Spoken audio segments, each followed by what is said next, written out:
Hello, good evening, Tribuners. Welcome back with me, Mutiara, in Indonesian News of Tribun Lampung. We will present you an updating and interesting information from every place in Indonesia. And here, the complete news. The first news is, Indra Kenz assets worth 7 billion rupiah confiscated by the police. The Criminal Investigation Agency at the headquarters of the Indonesian National Police revealed the value of assets belonging to the suspect in the fraudulent investment case Indra Kenz, which was confiscated in the Alam Sutera area, South Tangerang. The head of Unit Vice Subdirectorate 2, Directorate of Special Economic Crimes, the Criminal Investigation Agency at the Indonesian National Police headquarters, Police Commissioner Karta said the figure was over 7 billion rupiah.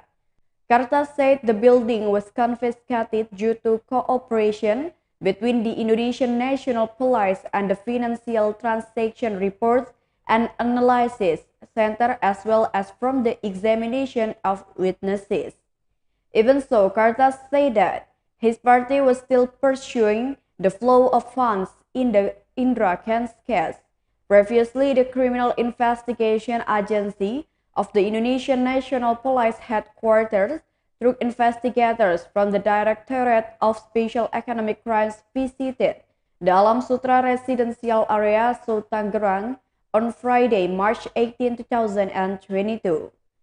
Their investigator confiscated and sealed one of the houses belonging to the suspect in the fraudulent investment case, Indra Kesuma, alias Indra Kenz. Monitoring at the location, investigators arrived at the Sutra Narada housing at around 1 p.m. o'clock. Wearing red jackets, they headed straight for the house on the Sutra Narada Road. The house looks like it is not finished yet.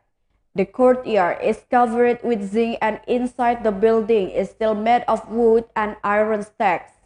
Investigators then entered the courtyard, then climbed it to the top of the building. There they unfurled confiscation banners. Karta said that his party would continue to pursue the flow of funds made by Indra Kenz in his case on the Binomo platform. For information, the police have named Indra Kenz as a suspect in an alleged fraud case under the guise of trading binary options through the Binomo platform. The determination of the suspect is based on the result of the case detail. In addition, investigators have confiscated several pieces of evidence. One of them is Indra Kenz's YouTube account, proof of transaction related to alleged criminal acts.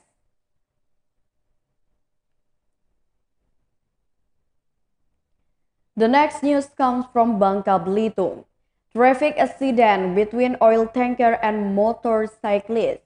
A loud crash was heard during a traffic accident on Namang-Koba Road, Empat Village, Central Bangka, Bangka Belitung Islands Province, on Friday, March 18, 2022, in the afternoon, between a Pertamina oil tanker and an automatic motorbike driver.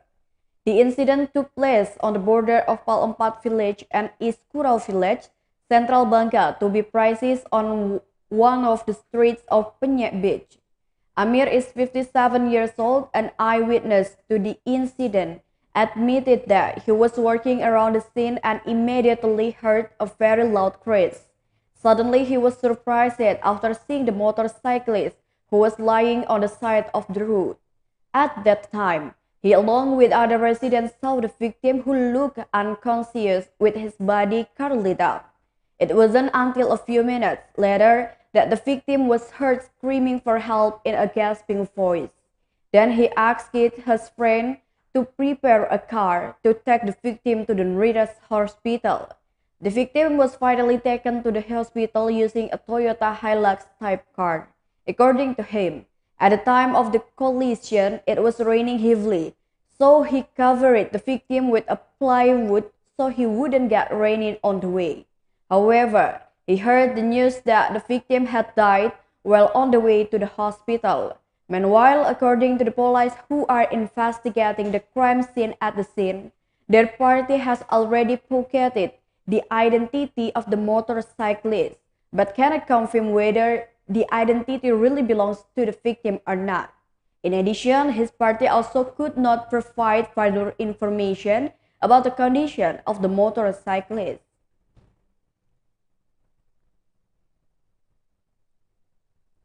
The next news is, Minister of Transportation inaugurates two bottom glass tourist boats in Labuan Bajo. Minister of Transportation Budi Karya Sumadi inaugurated two bottom glass tourist boats in Labuan Bajo, West Manggarai Regency, East Nusa Tenggara on Friday, 18 March 2022. The inauguration took place at existing Labuan Bajo Pier, witnessed by the Governor of East Nusa Tenggara, Victor Bungtilu Laiskodat, and the region of West Manggarai, Adistasius Endi, and a number of officials. There are four bottom glass tourist boats consisting of two Baswara Bahari tourist boats 1 and 2, which will be donated to the East Nusa Tenggara provincial government. The other two units, the Nirmanal Bahari tourist boats 1 and 2, will be donated to the North Sulawesi provincial government. Bottom glass is a tourist ship equipped with glass at the bottom of the ship with the standard Indonesian classification regulations volume 7 rules for small vessel up to 24 meters as a type of passenger ship that can accommodate 44 people with a ship length of 23.1 meter GT 129. Minister of Transportation Budi Karya said that the ship was a form of support for tourism development, especially Labuan Bajo, which had been designated by the central government as a super premium tourist destination. The Ministry of Transportation will consistently carry out President Jokowi's directives to provide support to the province of East Nusa Tenggara, in particular, so that Labuan Bajo becomes an international tourist destination. Minister of Transportation Budi Karya explained that the ship will complement tourism facilities in East Nusa Tenggara Province for visiting tourists.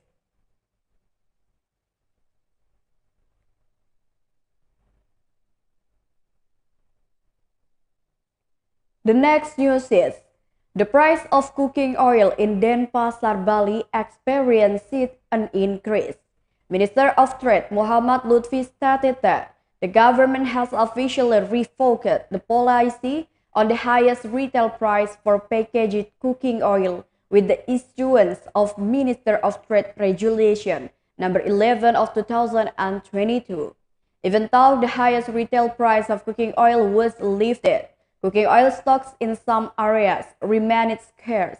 In Denpasar, for example, on Friday, March 18, 2022, yesterday, at several convenience stores, modern shops, and supermarkets, they ran out of cooking oil. Meanwhile, the remaining stock of cooking oil at Tiara Gatsu Denpasar is only a 2-liter package of the Kunci Mas bread. However, the scarcity of cooking oil stocks has been accompanied by skyrocketing prices.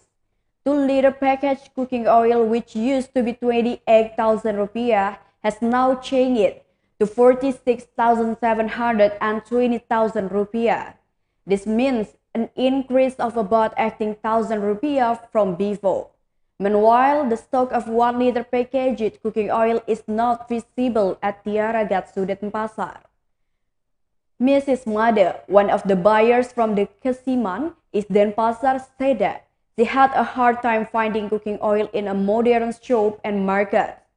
The soaring price of cooking oil after the highest retail price was lifted made people disappointed.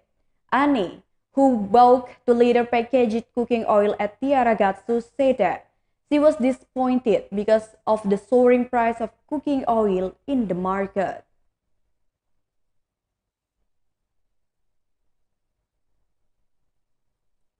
The next news is, heavy rain and strong winds are expected at the Mandalika circuit.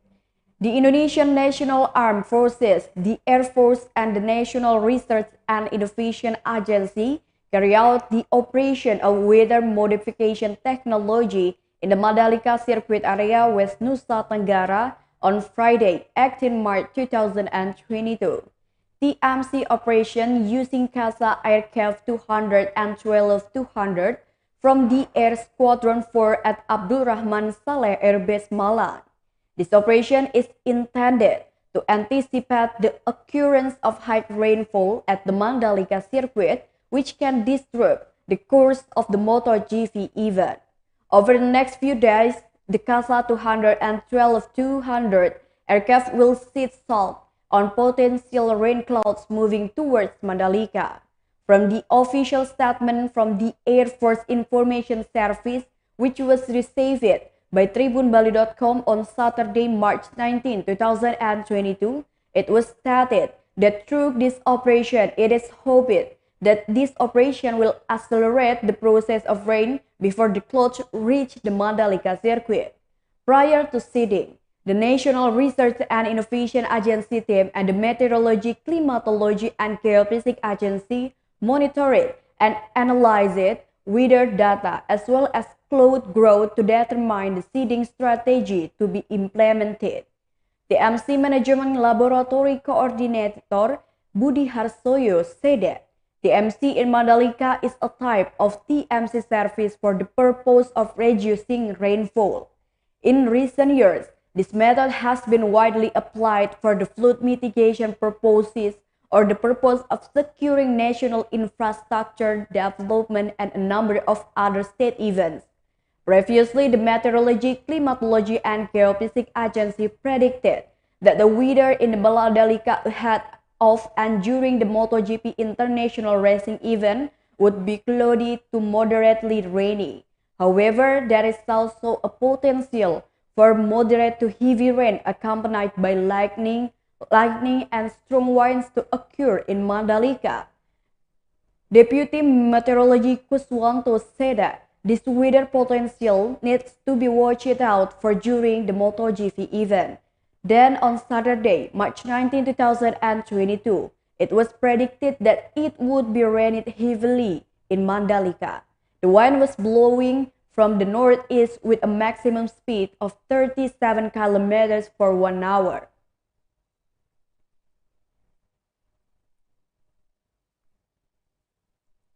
The next news comes from Aceh. The perpetrator who dumped the baby into the well was arrested.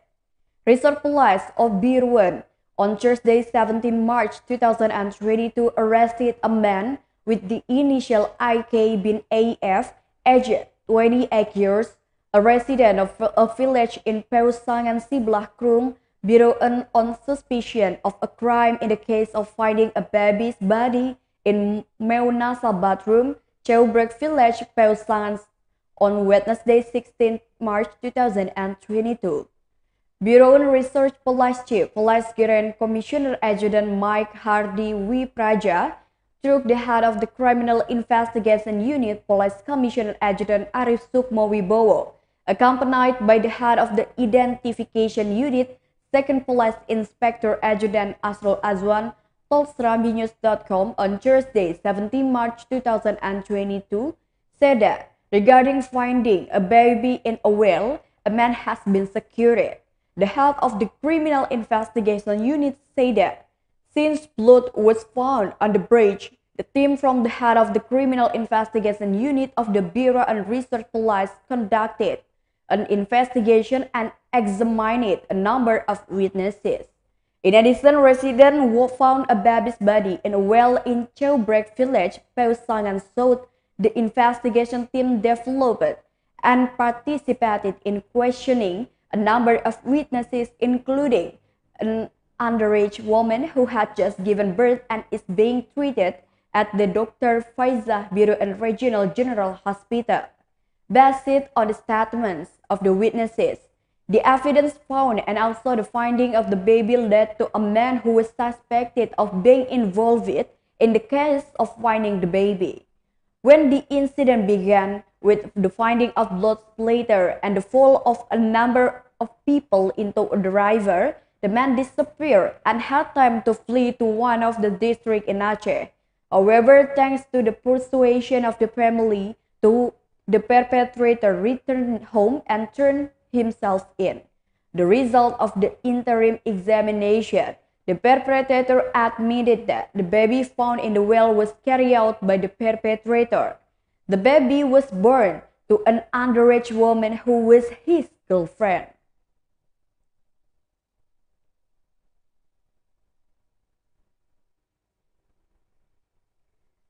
The next news comes from Minahasa. Waste from burning coal in cement raw materials. Faba or fly ash and bottom ash, waste from coal combustion used by the Uamurang steam power plant to generate electricity is the main raw material for cement.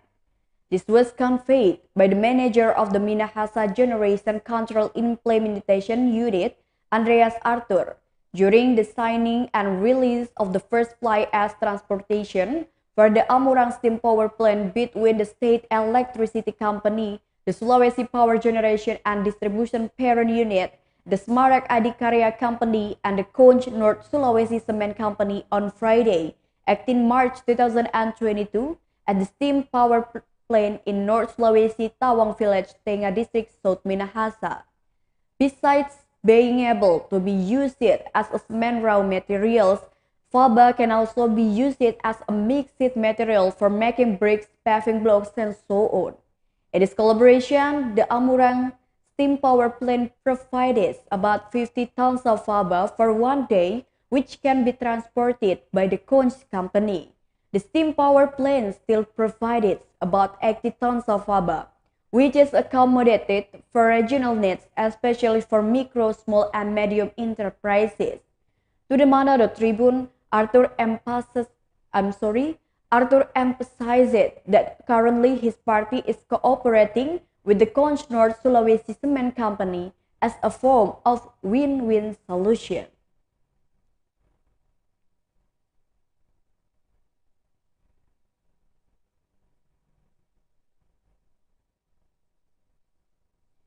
Well, that's all the news for today with me, Mutiara. Thank you for watching and have a nice day.